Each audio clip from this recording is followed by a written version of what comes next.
নমস্কার, তনু কিচেনে সকলকে স্বাগত। আজকের রেসিপি রেডি করে নিচ্ছে শিমলা মির্চের পুরভরা রেসিপি। দেখুন শিমলা মির্চের পুরভরা রেসিপিটা আমি কিভাবে রেডি করব।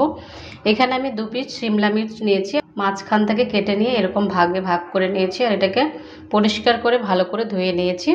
দেখুন এটা আমি কিভাবে রেডি করব। প্রথমে প্লেটটাকে সাইডে নিয়ে নিচ্ছি,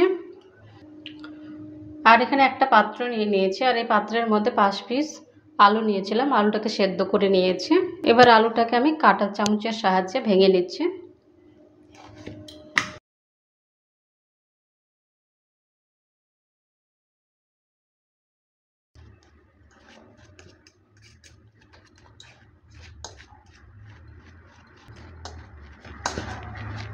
এভাবে করে আমি ভালো করে চাপ দিয়ে দিয়ে ভেঙে নিচ্ছি।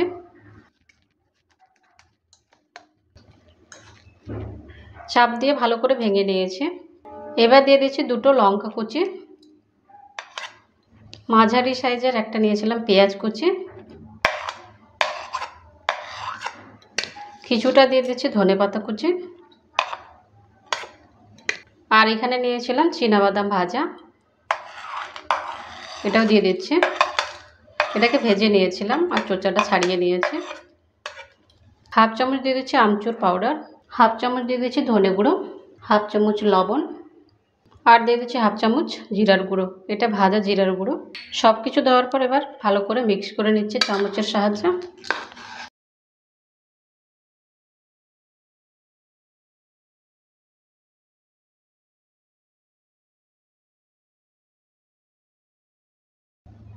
আর দিয়ে দিচ্ছি 1 চামচ সরষের তেল। সরষের তেলটা দেওয়ার পর হাতের সাহায্যে এবার ভালো করে মেখে নিচ্ছি।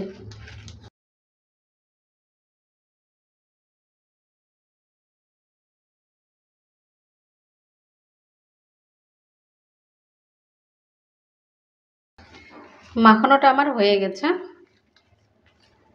এবার এটাকে এখানেই রেখে দিচ্ছি, আর হাতের মধ্যে একটা শিমলা মির্চ নিয়ে নিয়েছি। নেওয়ার পর এভাবে করে হাতের সাহায্যে পুরটা এখানে ভরে দিচ্ছি।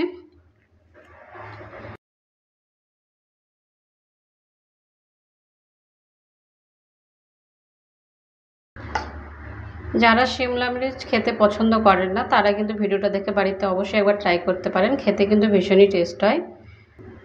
গরম গরম ভাতের সঙ্গেও খেতে পারেন, রুটির সঙ্গেও খেতে পারেন, আপনাদের পছন্দ। এইভাবে করে আমি প্রত্যেকটাই ভরে নেব।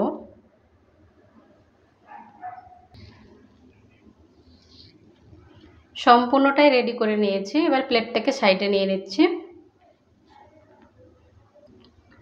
আর এখানে গ্যাসটা অন করে একটা কড়াই বসিয়ে দিয়েছি। এবার কড়াইয়ের মধ্যে দিয়ে দিচ্ছি রিফাইন অয়েল। আপনারা চাইলে সরষের তেলও ব্যবহার করতে পারেন। আমি 2 থেকে 3 চামচ রিফাইন অয়েলটা ব্যবহার করেছি। রিফাইন অয়েলটা দেওয়ার পর ভালো করে হিট করে নেব।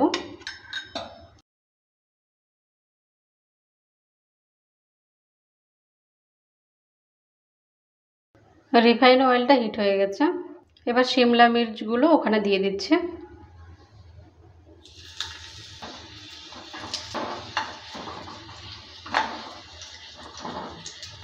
আর একটা ঢাকনা দিয়ে ঢেকে দিচ্ছি 2 মিনিটের জন্য। উল্টে পাল্টে ভালো করে ভেজে নেব।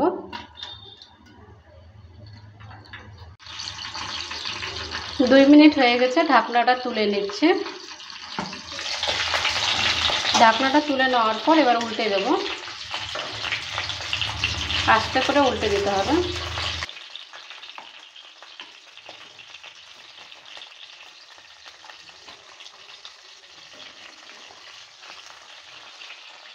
আবারও আমি ঢেকে দিচ্ছি 2 থেকে 3 মিনিটের জন্য। লো মিডিয়াম আছে, উল্টে পাল্টে ভালো করে ভেজে নেব।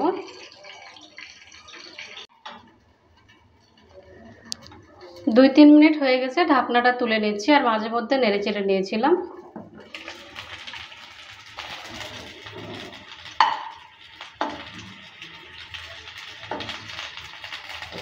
আর এটা রেডি হয়ে গেছে। এবার আমি গ্যাসটা অফ করে নামিয়ে নিচ্ছি।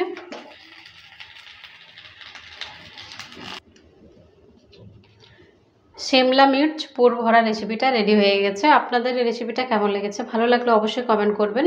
ভালো থাকুন, সুস্থ থাকুন, আর চ্যানেলটাকে অবশ্যই সাবস্ক্রাইব করে দেবেন নিত্য নতুন রেসিপি পাওয়ার জন্য। বাই ফ্রেন্ড, নেক্সট ভিডিও আবার দেখা হবে।